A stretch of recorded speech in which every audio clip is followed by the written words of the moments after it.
Boa noite a todos, sejam bem-vindos a mais uma aula da classe Aliança.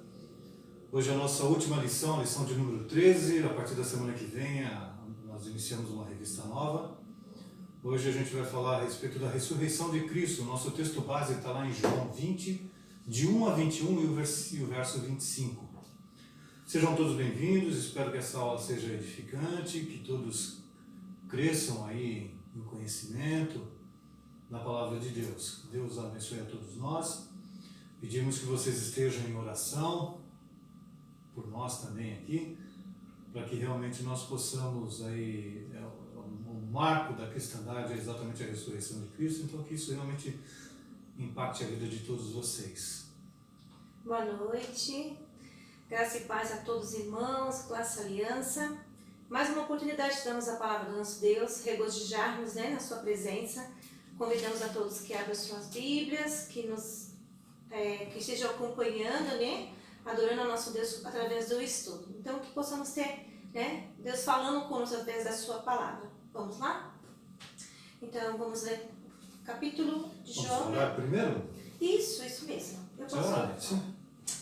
Senhor Deus e Pai, te louvamos, Senhor. Te rogamos pela nossa vida, te rogamos pela vida da tua igreja, pelo esse momento tão importante que temos de estudar a tua palavra. Trabalha em nossos corações, trabalha, Senhor, no nosso interior, trazendo a nós as verdades da tua palavra, Senhor, que possamos ver através da redenção de Jesus, o sacrifício de Jesus, uma vida de intimidade para contigo. Nos ajuda a entender e nos traz compreensão e sabedoria dada por teu Espírito Santo. Em nome de Jesus que te rogamos. Amém. Amém. Fazer a leitura então do nosso texto base, a gente pode ler responsivamente, Beto, até porque eu já estou com meu óculos. Ah, que bom! A ressurreição de Jesus. No primeiro dia da semana, Maria Madalena foi ao sepulcro de madrugada, sendo ainda escuro, e viu que a pedra estava revolvida. Então correu e foi ter com Simão Pedro e com um outro discípulo a quem Jesus amava e disse-lhe: Tiraram do sepulcro o Senhor, e não sabemos onde o puseram. Saiu, pois, Pedro e outro discípulo e foram ao sepulcro. Ambos corriam juntos, mas o outro discípulo correu mais depressa do que Pedro e chegou primeiro ao sepulcro. E baixando-se viu os lençóis de linho, todavia não entrou. Então Simão Pedro seguiu, chegou e entrou no sepulcro. Ele também viu os lençóis. E o lençol que estivera sobre a cabeça de Jesus, e não estava com os lençóis, mas deixado num lugar à parte. Então entrou também o outro discípulo que chegara primeiro ao sepulcro e viu e creu. Pois ainda não tinham compreendido a Escritura, que era necessário ressuscitar ele dentre os mortos. E voltaram os discípulos outra vez para casa. Maria, entretanto, permanecia junto à entrada do túmulo, chorando. Enquanto chorava, abaixou-se e olhou para dentro do túmulo. E viu dois anjos vestidos de branco, sentados onde o corpo de Jesus fora posto, um à cabeceira e o outro aos pés. Então, eles lhe perguntaram: Mulher, por que choras? Ela lhes respondeu: Porque levaram o meu Senhor, e não sei onde o puseram. Tendo dito isto, voltou-se para trás e viu Jesus em pé, mas não reconheceu que era Jesus. Perguntou-lhe Jesus: Mulher, por que choras? A quem procuras? Ela, supondo ser ele o jardineiro, respondeu: Senhor, se tu o tiraste, dize-me onde o puseste e eu o levarei. Disse-lhe Jesus: Maria. Ela, voltando-se, lhe disse, em hebraico, Rabone, que quer dizer mestre. Recomendou-lhe Jesus: Não me detenhas, porque ainda não subi para o meu Pai, mas vai ter com os meus irmãos e diz-lhes: Subo para o meu Pai e vosso Pai, para meu Deus e vosso Deus. Então saiu Maria Madalena, anunciando aos discípulos: Viu o Senhor, e contava que ele lhe dissera estas coisas. Ao cair da tarde daquele dia, o primeiro da semana, trancadas as portas da casa onde estavam os discípulos com medo dos judeus, veio Jesus, pôs-se no meio e disse-lhes: Paz seja convosco. E dizendo isto, lhes mostrou as mãos e o lado. Alegraram-se, portanto, os discípulos ao verem o Senhor. Disse-lhes, pois Jesus outra vez, paz seja convosco. Assim como o Pai me enviou, eu também vos envio. Versículo 25. Disseram-lhe então os outros discípulos, vimos o Senhor, mas ele respondeu, se eu não vir nas suas mãos o sinal dos cravos e ali não puser o dedo, e não puser a mão no seu lado, de modo algum acreditarei.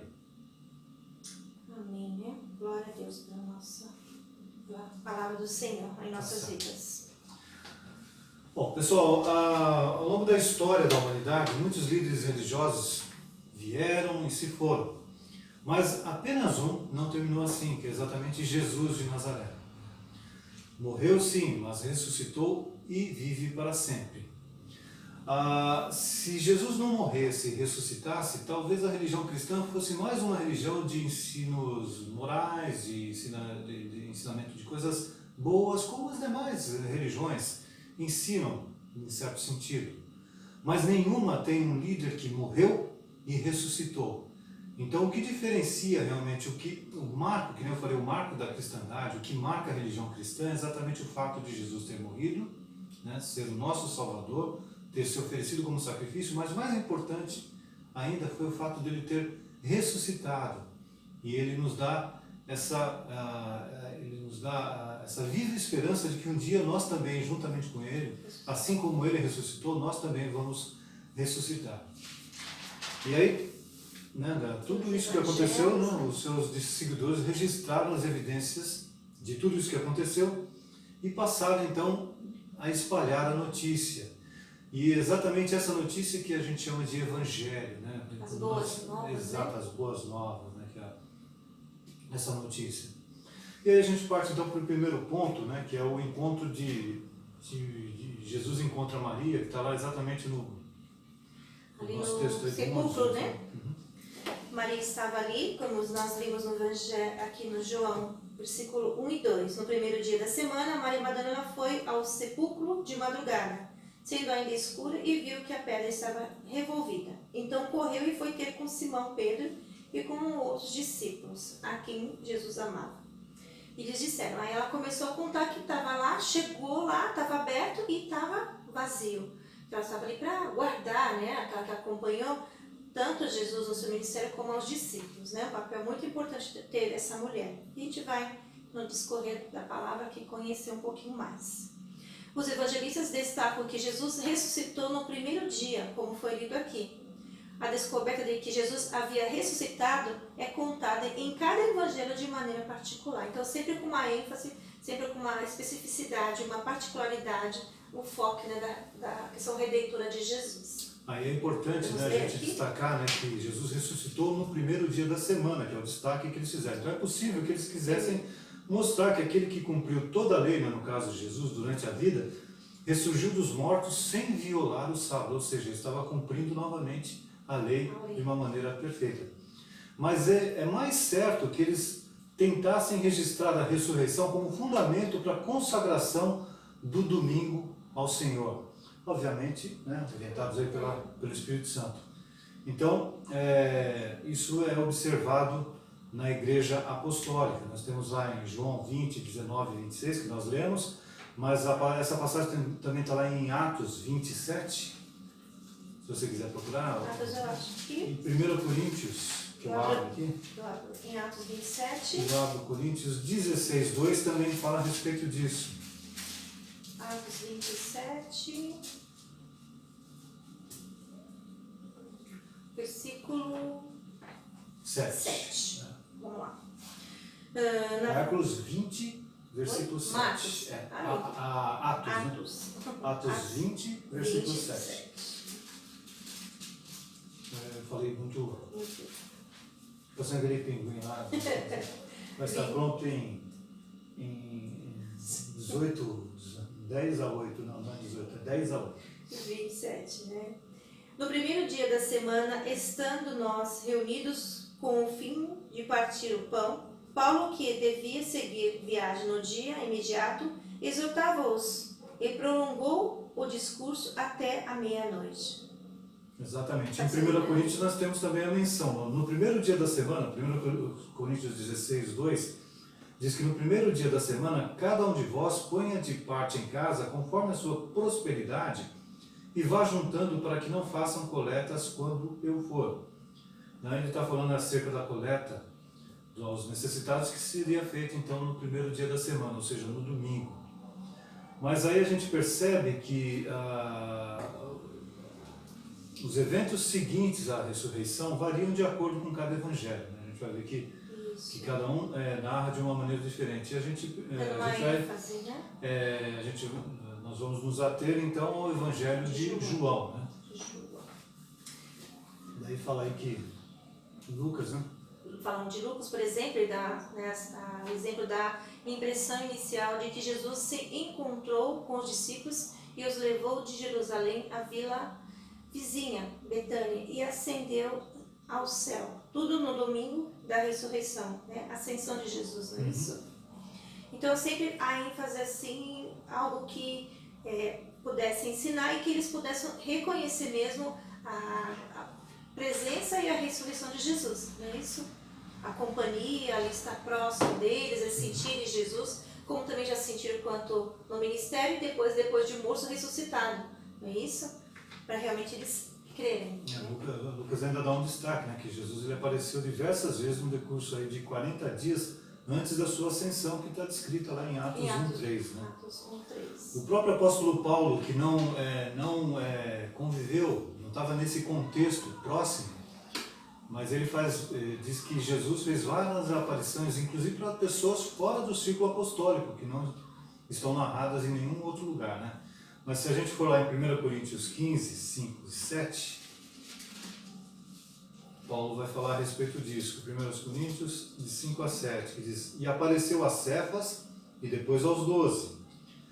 Depois foi visto por mais de 500 irmãos de uma só vez, dos quais a maioria sobrevive até agora, porém alguns já dormem. Né?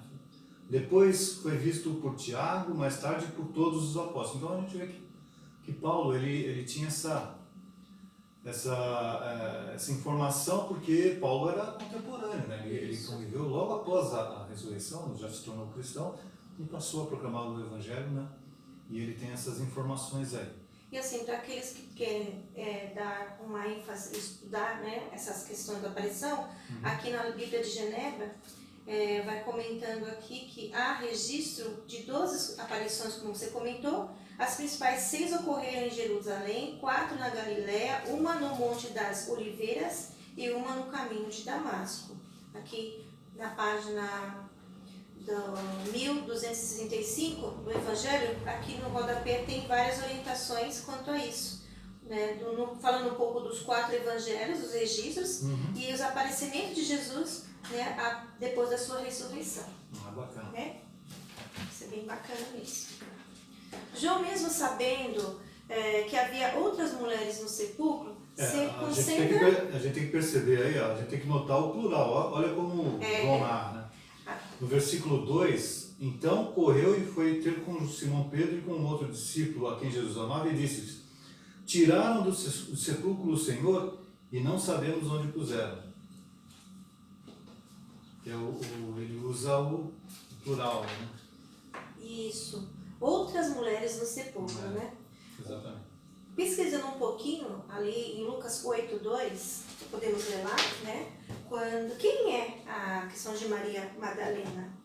Lucas 8:2. Deixa eu separar aqui. Vamos lá? Lucas 8:2. As mulheres que assistiam Jesus, já está até no subtítulo aqui, né? Aconteceu, deixa eu ver aqui, 8:2. Vou ler do começo. Aconteceu depois disso que andava Jesus na cidade em cidade e de aldeia em aldeia, pregando, anunciando o evangelho do reino de Deus.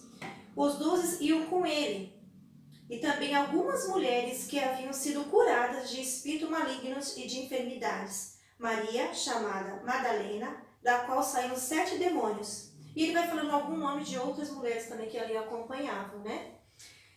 Uma particularidade que Lucas já resiste um pouco a mais, falando sobre quem era Maria Lucas já Madalena. era mais detalhista, né? Isso, descreve quem era Maria Madalena e outras mulheres que juntas ali estavam cuidando ali, querendo saber do corpo de Jesus. Quando elas chegam lá no sepulcro, que elas veem que estava vazio, né? Aberto e vazio. Tipo, roubaram o corpo de Jesus. É interessante que a gente percebe o seguinte, né? Você perceba que os discípulos não dão muita atenção e não acreditam em Maria. Verdade. Por quê? Porque a palavra da mulher naquele contexto não valia muito. Desculpa, mas é o contexto histórico daquela época. Daí, Beth, daí vamos inverter esse pensamento.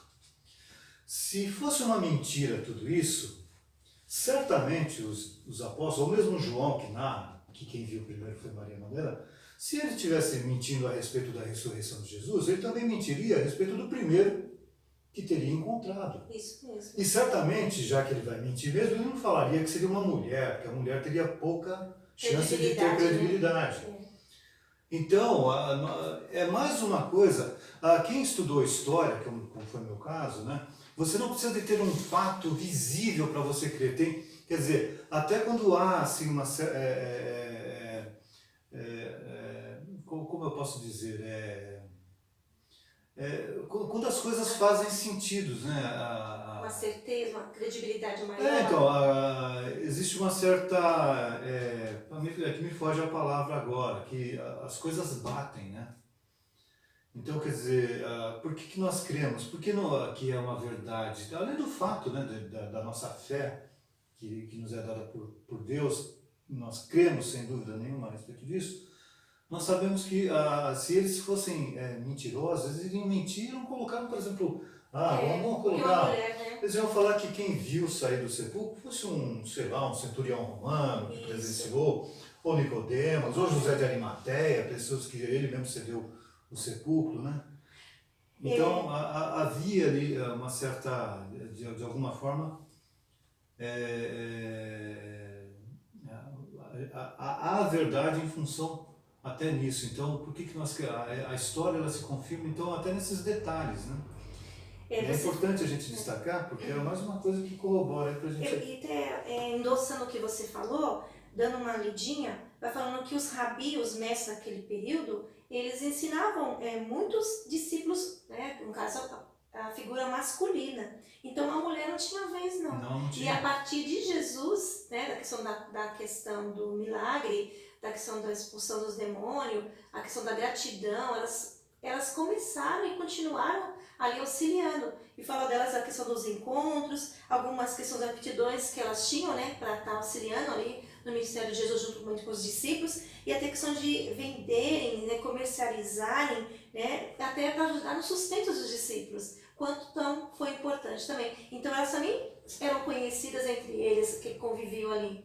Né? E é bem interessante isso também, né? Mulheres que foram expulsos demônios, né? Legiões de demônios, né? Exatamente. Vamos descorrendo aqui? Vamos lá.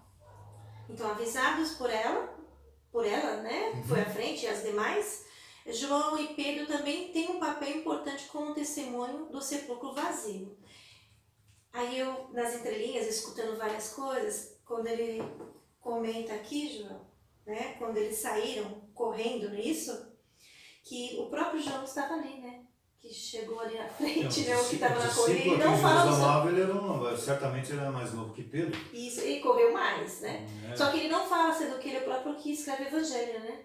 Que ele estava ali como... Isso. Como ele se refere a si mesmo como o discípulo a quem Jesus amava, né? Isso, como não se referindo assim, o próprio João, não é isso?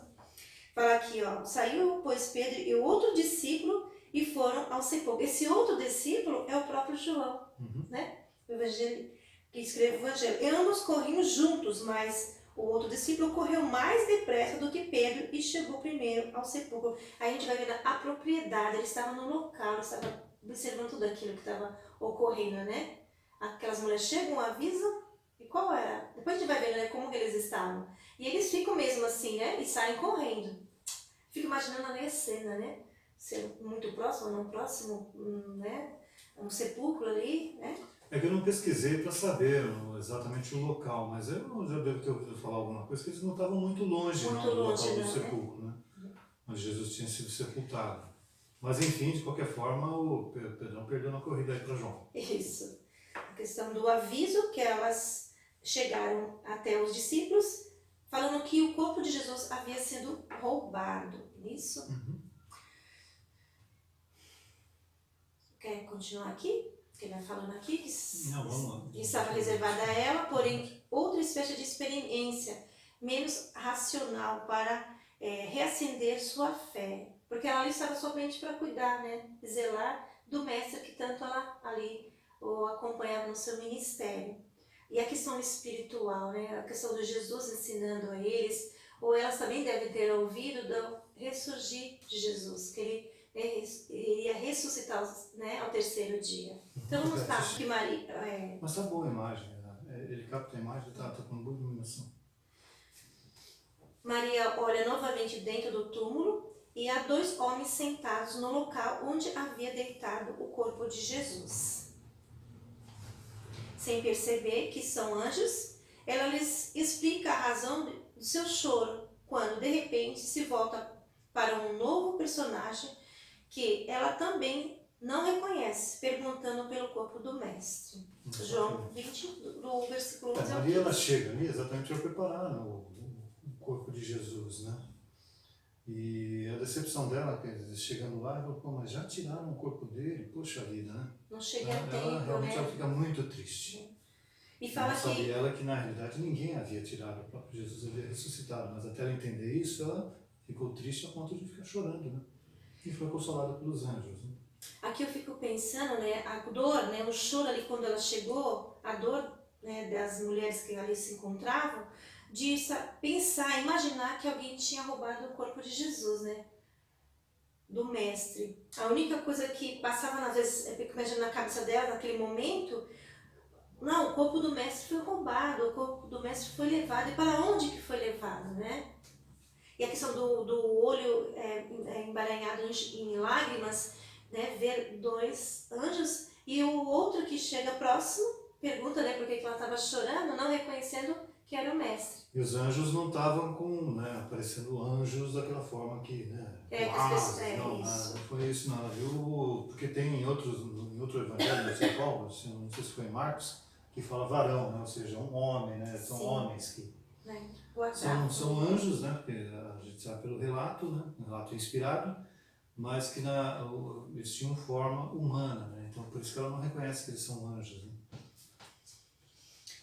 Não sabemos porque Maria não reconhece de imediato, aí no caso Jesus, né, quando Jesus se apresenta para ela, né. Mas aí pode ser a questão do fato dela estar num local mais escuro. Os olhos cheios de lágrimas, mas exatamente. Né? Tem uma série de coisas que podem ter impedido ela de ter reconhecido. Ou o próprio Jesus, né, se fez com que ela não reconhecesse, assim como ele fez com os discípulos na caminho de Emaús, lembra? Isso. Que eles só reconheceram quando Jesus se fez conhecer. Né? Até então eles caminharam com Jesus aí cerca de 10 quilômetros, né, que é a distância entre Jerusalém e Emaús, conversando muito com Jesus, Jesus expondo para eles tudo que havia acontecido e que estava narrado nas Escrituras, e eles não reconheceram Jesus. Verdade. Só no último instante que eles tiveram a noção de que era Jesus. Então pode ter sido exatamente isso, o próprio Jesus é que não se fez conhecer. Né? E aqui na passagem, quando eles falam, né, aqui João escrevendo, ele fala o nome de Maria Madalena, né? E aí ela realmente reconhece seu amado mestre. O João ela deve ter ouvido muito, né? E para ela soava Maria, doce, né? Jesus falando o nome dela. Né? A questão dali ouvir o nome dela. Jesus apareceu você e falava assim, Beth, você, opa, que voz, né? Não, Elizabeth. Mas Beth, mais intimidade, melhor ela te chama de Beth do que de Elizabeth, mas enfim, vamos lá. Vamos lá. Então está registrado lá em João 20, e dizendo isso, eles mostrando João 20:16. Disse-lhe Jesus, Maria. Ela voltando-se, disse-lhe em hebraico, Rabone, que quer dizer mestre. É provável que ela tenha reagido abraçando, pois ele ordena que não o segure. Eu achei essa parte também significou, da questão do viver, conviver ali, de chegar próximo, assim, cumprimentar o mestre, daquele, né? A gente não chega às vezes assim, meus irmãos, não podendo agora no isolamento. Tem uma certa intimidade. E chega assim, né? Querendo já apalpar, né?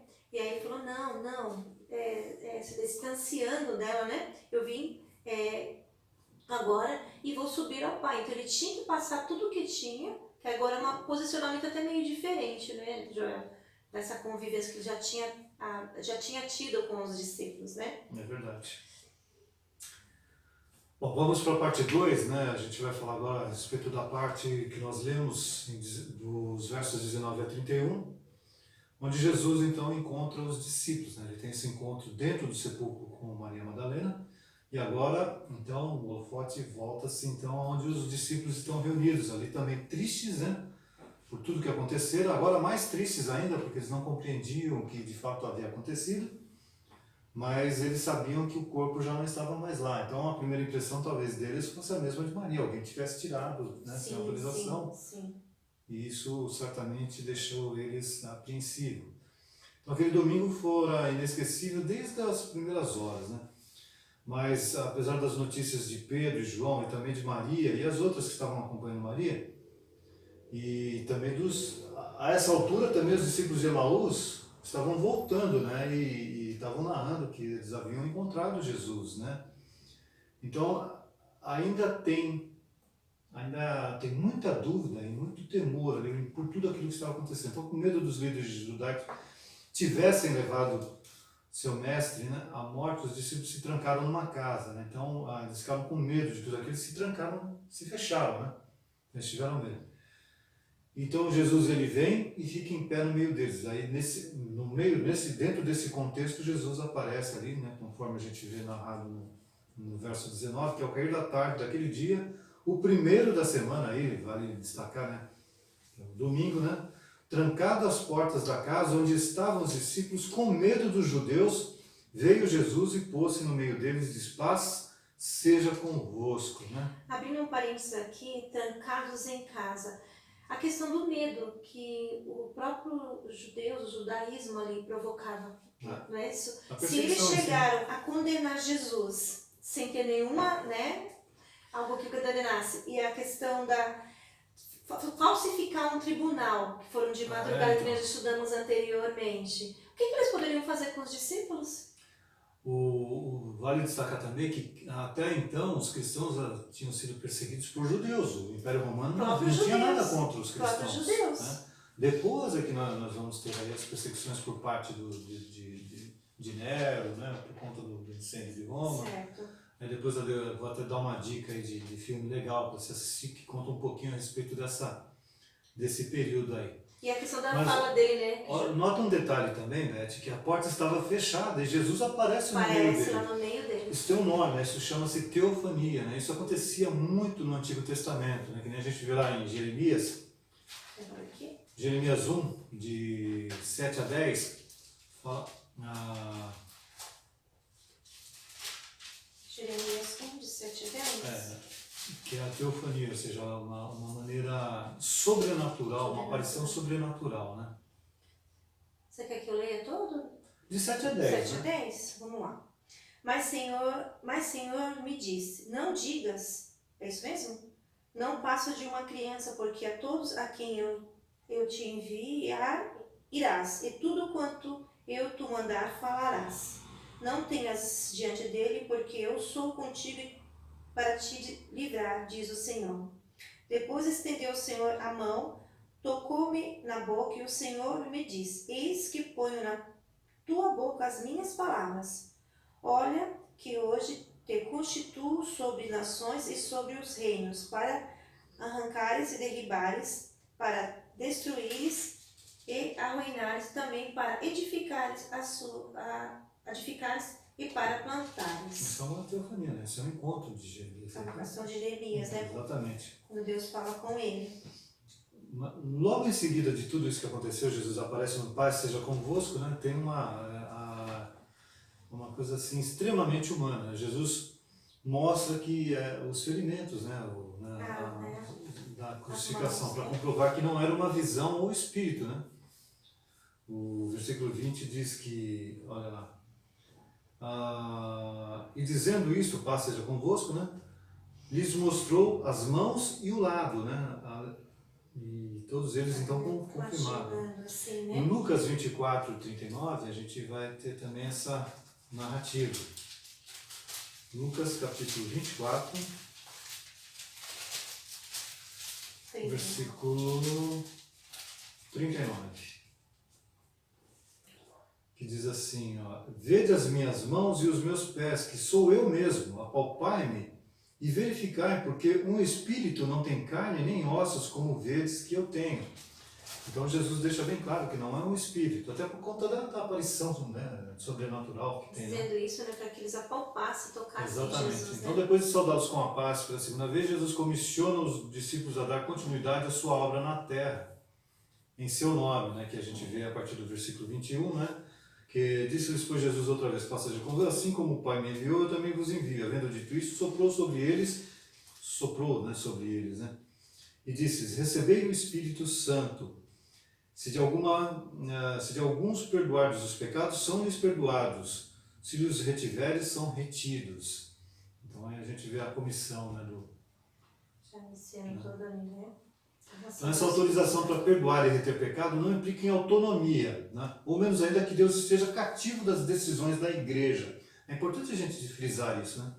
Porque parece muitas vezes que a igreja, principalmente a igreja católica, né, que é histórica, mas que é eles que têm todo esse poder, né? O domínio ali. Mas né? aí, o que a gente entende é que os discípulos somente podem discernir os pecados se estiverem dirigidos pelo Espírito Santo. Então é aquele dom do discernimento, né? Isso. Sendo dirigidos pelo Espírito Santo, cuja promessa de envio é simbolizada pelo sopro de Jesus aí, quando a gente vê, né? A gente pode notar também lá em Lucas, no mesmo Lucas 24, só que no versículo 49, que fala, eis que envio sobre vós a promessa de meu Pai, permanecei pois na cidade, até que do alto sejais revestidos de poder. Jesus ali dá aquele sopro e pede para eles aguardar, porque depois vem o Espírito Santo do alto, aquele contato deles lá em Atos, né? Só que aí o Tomé não estava, né? Tomé perdeu tudo isso, né? Ele dá uma boa parte, né? Dali da primeira presença no meio dos discípulos. E Tomé fez igual São Tomé, só acredito mesmo. A questão a dureza do coração dele, né? Mas é importante a gente, antes de julgar todos, Tomé, né? a Todos, gente entender que ninguém creu no relato das mulheres, né? Inicial das mulheres. Olha lá, voltando para Lucas novamente, Lucas é detalhista, né? Então a gente sempre... Lucas... de 9 a 11, olha o que Lucas fala a respeito dessa questão que nós já comentamos, do fato das mulheres não ter muita credibilidade, né? Isso. E voltando-se do túmulo, anunciaram todas essas coisas, mulheres, aos 11, e a todos os mais que eles estavam trancados ali na casa. Eram Maria Madalena, Joana e Maria, mãe de Tiago. Também os demais que estavam com eles confirmaram essas coisas aos apóstolos. Tais palavras lhes pareciam como delírio, e não acreditaram nelas. Né? Então, elas não foram acreditadas, não houve credibilidade por parte deles. O 8º dia é o domingo seguinte à ressurreição, e a cena se repete com precisão, porém demonstrando mais uma vez seu pré do coração dos homens, ou seja, essa dureza, né, deles. A questão de ter que estar presente, de ver para acreditar, né? Jesus, ele sempre chamou a atenção, né? Lembra quando ele fala acho que foi para Bartolomeu que ele fala assim, porque eu disse que te vi, você creu em mim, né? E você vai ver muitas coisas mais, né? Então, sou do palpável, né? Exatamente. Então, só se eu ver algo sobrenatural, vou passar a acreditar. Físico, então, não é assim, né? Jesus deixa bem claro que a fé, ela tem que ser não uma fé cega, né? Mas você não precisa estar o tempo todo, né? Desse modo, confessa, quando isso acontece, quando Jesus aparece, né? E aparece para Tomé, né? E ele fala assim, bom, pode tocar então, se é isso que você precisava para acreditar, então tome. Esse é palpável que você quer, então toque, né? Exatamente. Estou aqui, como eu estive com vocês antes, eu morri, ressuscitei, e eu ensinei, né? Eu preguei, eu falei para vocês. Mas a questão mesmo da incredulidade do coração. Jesus repreende, né? Porque afinal o verdadeiro discípulo de Jesus crê com uma fé que independe da vista, né? Nós temos aquele que fala, não caminhamos por vista, né? Então assim são os leitores dos relatos que João escolheu escrever. Eles jamais viram Jesus, mas tendo ouvido as boas novas de sua vida, morte e ressurreição, creem e têm vida em seu nome, conforme a gente vê lá em João 20, de 30 a 31. Na verdade, fez Jesus diante dos discípulos muitos outros sinais que não estão escritos neste livro. Estes, porém, foram registrados para que creais que Jesus é o Cristo, Filho de Deus, e para que crendo tenhas vida em seu nome. É o que fala João aqui nos versículos 30 e 31. E aí a gente então vai para o ponto 3, né, que Jesus encontra Pedro. Aí era um encontro especial, porque Pedro estava dentre todos, ele era o mais arrasado. Porque lembremos, né, a gente falou a respeito disso na semana passada, Jesus negou 3 vezes, Pedro negou Jesus 3 vezes, né? Então Pedro que disse que daria a vida por Jesus, que tantas vezes, que né? seguiria, que não deixaria, onde ele fosse ele iria. Ele estava simplesmente arrasado. Ele falou que Jesus morreu achando que eu sou um covarde, que, né? Enfim. A ideia de que João parecia ter concluído sua narrativa em um clímax, né? No final do capítulo 20, quando ele fala a respeito disso, né? Que tem as vidas, né?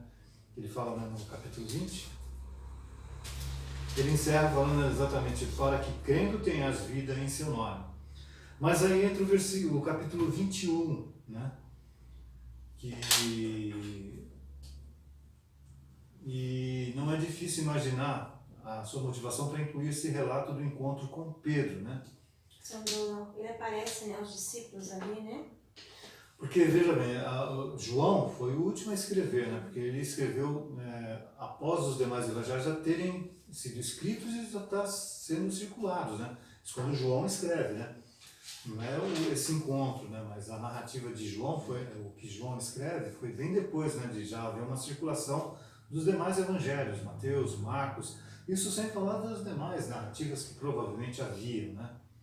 Mas as que formam o cânon está lá em Mateus, Marcos e Lucas, né? Que já estavam sendo segurados. Então ele procurou suprir algumas lacunas que estava percebendo na compreensão dos convertidos acerca da origem de sua fé. Então havia algumas coisas, né?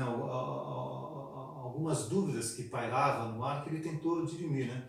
Então é muito provável que o episódio da tripla negação de Pedro tenha ficado bastante conhecido nas igrejas e talvez tenha causado questionamento quanto ao caráter do líder do conselho apostólico, né? Que é o Pedrão aí, né? Especialmente considerando que cristãos comuns já eram perseguidos, muitos não negando a Cristo mesmo diante da morte, como era possível se um cristão comum, né, não negaria a Cristo mesmo diante da morte, como é que um apóstolo teria negado Jesus? Verdade. Né? Ali que conviveu, viveu, então, né?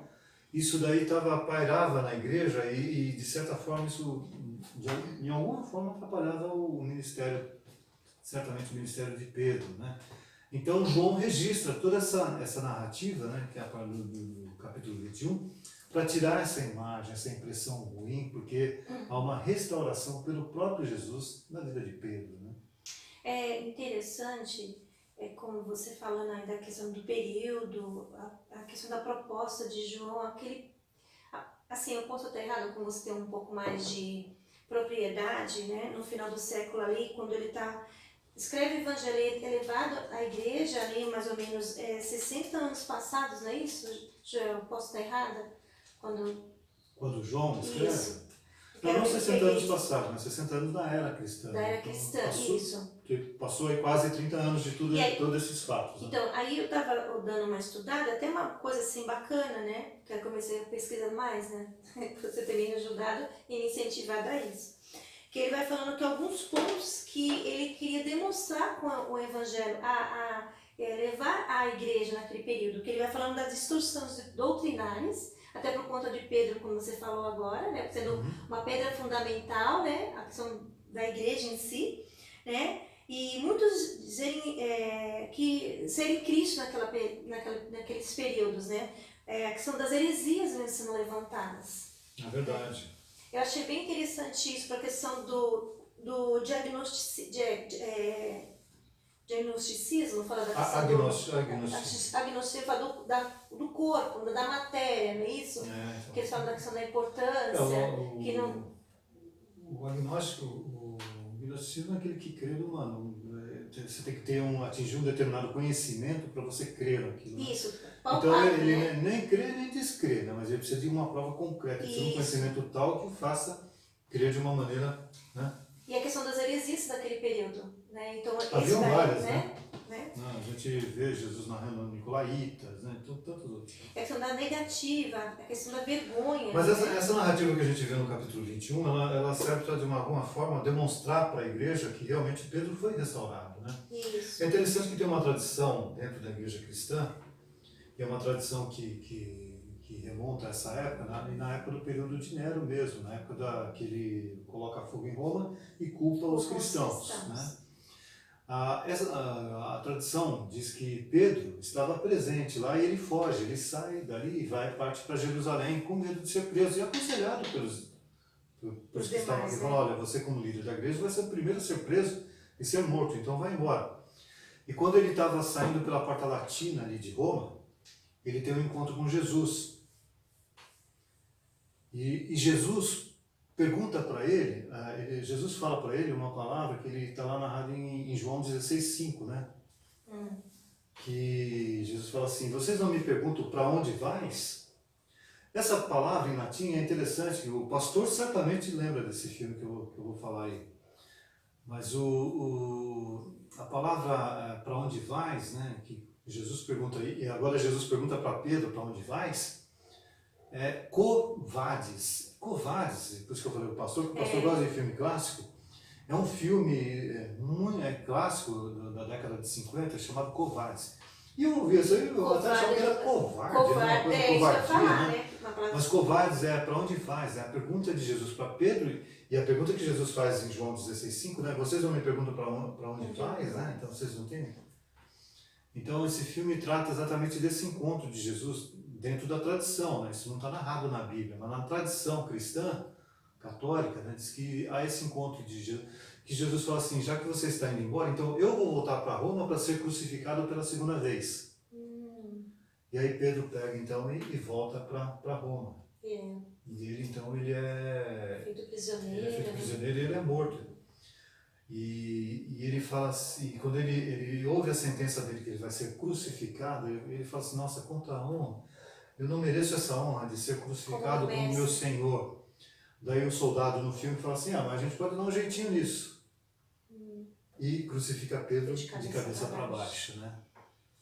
Mas é muito legal, esse filme é uma dica aí, então assistam Covades com o Robert Taylor e a Deborah Kerr.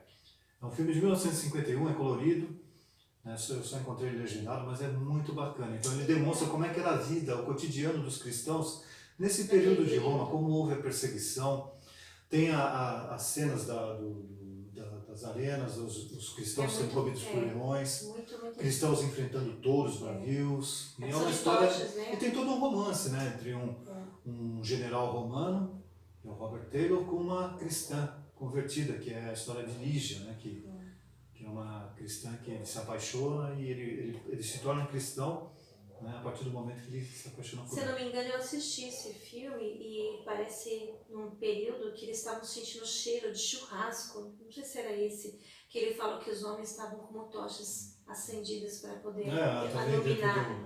Eles matam Nero dentro do seu delírio, da sua loucura. Que ele coloca os homens também como tochas humanas. Então, ele mata dentro dessas arenas. Bem Bom, dito isso, fica a dica. Então, o filme Covades, de 1951, né? Aí vale a pena assistir. Para quem gosta de filme clássico, né? Porque é um filme antigo, né? Não é filme preto e branco, não, tá, pessoal? É uma diversão certamente garantida. Mas é longo, hein? Quase 3 horas de duração. Mas vale a pena pela narrativa do período histórico, né? E é uma época ali tem Paulo, né? Orientando, Paulo ensinando os cristãos, e tem Pedro também, tem os cristãos, como viviam eles, como houve essa perseguição. Claro que isso daí também tem um monte de romance, assim, é bem romanceado, né? Como as novelas da Record, né? Se você for pegar a novela da Record e começar a completamente, você vai falar, isso não tem nada a ver com o Apocalipse, mas enfim, a gente é melhor que essa novela da Globo. Vamos lá, vamos correr. Vamos ver na questão das cenas da narrativa. Então a gente tem a narrativa da restauração de Pedro, né? Então nós vemos aí que o Senhor restaura Pedro ao ministério apostólico. Então tudo começa com Pedro resolvendo ir pescar à noite com outros discípulos, né? E aí tem aquela dúvida, né? Será que Pedro estava retornando para sua vida normal, né? E outro querendo abandonar o ministério? Então eles acabam não pescando nada, né? A noite fica infrutífera, se tornando uma ilustração do seu total fracasso como pescador de homens, né? Que Jesus o chamara para ser. Então agora ele está como pescador de peixe, ele também estava sendo um fracasso, né? Então quando retornaram ao final da madrugada, alguém na praia que eles não reconhecem, talvez pela distância e pelo lusco-fusco antes do sol nascer, né? Ou por Jesus impedir simplesmente que ele reconhecesse. Então Jesus não se identifica imediatamente, mas pede algo para comer. E diante da vergonhosa negativa, que ele lhes ordena que joguem suas redes à direita do barco, né? Então, da mesma forma aquele primeiro encontro com Pedro acontece novamente, né? Então eles não haviam pescado nada e Jesus pede para eles jogarem a rede. Então tem aí muita semelhança com a narrativa do milagre operado por Jesus, né? No próprio Evangelho de João, né? Em Lucas 5, de 4 a 8, tem lá a pesca maravilhosa, né? E João está presente em ambas as situações, aí reconheceu nas atitudes de Jesus, né? Ali ressurreto, uma renovação do chamado apostólico de Pedro, né? Na primeira vez Jesus chamara Pedro para ser pescador de homens. Agora Cristo o chama para ser pastor das suas ovelhas, né? Das suas ovelhas. E com um barquinho carregado de peixes, os pescadores lentamente cruzam a cerca de 100 metros aí que separa da praia, que é o que diz lá, né? Por volta de 80 côvados, né? Que distanciam de Pedro. E Pedro volta nadando, provavelmente ansioso por mais um encontro, né? Com o seu mestre. Com o seu mestre. E a cena a seguir é a mais importante da narrativa, porque Jesus pergunta a Pedro 3 vezes se ele o amava. E aí alguns observam que o texto grego registra 2 verbos, ágape e fileu, nas perguntas de Jesus, mas João não faz distinção entre esses mesmos verbos em outras passagens. Em outras passagens ele usa só o verbo ou ágape ou filéu, né? Em 3,35, por exemplo, quando a gente abre lá em 3,35, eu vou abrir em 5,20 aqui em João. Você abre em 3,35, eu vou abrir em 5,20, para a gente ver o uso desses verbos aí por João, que a gente não vê a distinção. E nessa narrativa ele faz. João 3,35. Vamos lá. João 3,35? 3,35. Vamos lá. O Pai ama o Filho e todas as coisas tem confiado às suas mãos. Aí o amor ágape, né? E aqui em 5,20 diz assim: nossos pais adoravam neste monte, vós entretanto dizeis que em Jerusalém é um lugar onde se deve adorar. Né? Peraí. Você acha que tá? 5,20. Porque o pai ama ao filho, aí o amor fileu, né? Ele mostra tudo o que faz e maiores obras, porque essas lhe mostrará para que os maravilheis, né? E aí tem outras passagens que ele faz essa distinção, e aqui ele não faz, né? Aqui ele faz a distinção. Além de toda a sequência de perguntas e respostas, é estruturada num paralelismo, no sentido de empregando diferentes sinônimos, sem muita mudança, né? Sabes, conhece, né? Apacenta, pastoreia, cordeiro, ovelhas, né? A ênfase maior deve ser dada não ao jogo de palavras em suas nuances, né? Ainda que elas existam, né? Nesse sentido, né? A gente não tem que se preocupar, mas há essas diferenças, mas a própria repetição tripla, que obviamente remete à tríplice negação de Pedro. Então, isso. Quando Jesus pergunta lá 3 vezes a Pedro, certamente dando ênfase àquela questão da negativa que ele fez. Ele nos associa aquilo que ocorreu e que agora que é o novo, né? Jesus concede a Pedro a oportunidade de confessar 3 vezes, né, o seu amor pelo Salvador. Eu lembrei com essa mensagem agora nessa passagem do estudo, a pregação do reverendo que era da nossa igreja, muitos anos atrás, o pastor marido da Vanusa, né? E ele tem uma pregação que ele fala dessa passagem, tu me amas, né? Tem razão, é isso mesmo. Assim, a questão da intimidade para com Deus e agora a responsabilidade dele cuidar das ovelhas do Senhor, né? Bom, então a gente, para finalizar esse ponto aí, até porque Jesus se distanciou do grupo, né? Daí tem toda essa passagem. Daí tem a questão João aproveita o ensejo para esclarecer o real sentido que Jesus dissera, né? E aí, como conclusão, né, a gente falou a respeito daqueles, né, líderes religiosos, né, que a grande diferença é que eles estão mortos e enterradinhos lá. Certo. Se você procurar, você vai encontrar Maomé, Buda, né? você vai encontrar Buda, você vai encontrar Zaratustra, tantos outros líderes religiosos da época. Né? E está lá o seu sepulcro, Mas né? Jesus é o único que, desde o começo, eles já não encontraram. Né? Não. Porque os discípulos foram lá e já viram que Jesus já havia ressuscitado. Historiadores, tudo isso, né? Não tem Toda a história, nada. né? E nenhum deles dividiu a história, né? Verdade. Antes dele e depois dele. Então a ressurreição de Jesus é o fundamento da fé cristã quanto à identidade de Jesus, sua obra expiatória na cruz, sua vitória sobre a morte e o pecado e a nossa esperança de ressurreição no último dia. Então, glória, nós temos que dar glórias a Deus pela ressurreição de nosso Senhor, que é certamente o momento mais importante. Alegrar-nos. Né? E aí, finalizando, né, com uma aplicação. O que é a ressurreição de Cristo para você? A gente uma pergunta, história, né? Fantástica. Será que é uma história fantástica? Difícil de acreditar? Ou uma verdade viva e que faz você viver, né? Ou seja, uma verdade viva e vivificante. Então, nós devemos orar ao Senhor agradecendo pela certeza da ressurreição, né? E clamando para Ele que coloque em sua vida, se você tem alguma dúvida, esse poder da ressurreição que há no nome dEle.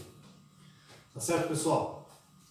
Então, nós agradecemos aí a atenção de todos vocês, né, que Deus realmente coloque essa certeza de vocês, né, do poder da ressurreição que Jesus conquistou para nós, né, a sua morte na cruz que nos dá certeza de perdão, de salvação, e a sua ressurreição e a promessa de que um dia nós reinaremos eternamente com Ele, com corpos ressurretos como o dele. Então, que Deus abençoe a todos vocês. A gente finaliza então a revista com realmente o momento mais importante da história. Lembrando, e na semana que vem nós vamos estar, então, mostra aí, Tiago. Lembrando, né? A gente vai falar um pouco a respeito de teologia. Então, que Deus abençoe a vocês. A gente vai ter uma oração agora no final. E agradecemos a todos, né, esse privilégio, essa jornada que tivemos aí com esses estudos muito relevantes para a nossa vida, através do Evangelho de João. Continuamos orando aí para que o Senhor restaure a normalidade, para que nós possamos ter a nossa aula presencial. Enquanto isso, nos acompanhe aí pelo YouTube. Que Deus abençoe a todos e até o próximo sábado, se Deus quiser. Amanhã nós temos a escola dominical. E à noite o culto, né, de adoração ao nosso Deus, às 18h30. Tá? Tchau, pessoal. Deus abençoe a todos. Fiquem com Deus. Pai, muito obrigado, Senhor, por essa aula, Pai. Obrigado por essa noite, Senhor. Que o Senhor dê conforto aos nossos corações, meu Pai. Te peço, Senhor, e por esse momento, ó Pai, pela vida dos nossos professores da escola dominical, Senhor, o Senhor os capacite, ó Pai, para que as aulas sejam para a honra e glória do Seu nome, Senhor. Venho te pedir também, Senhor, pela nossa nação, o Senhor abençoe os seus políticos também, ó Pai, que faça o seu querer, ó Pai, que seja para a honra e glória do Seu nome, que está vindo as eleições também, ó Pai, que o Senhor os capacite, os políticos, Senhor, a fazer a coisa certa, ó Pai. Te agradeço por tudo, em nome de Jesus, amém.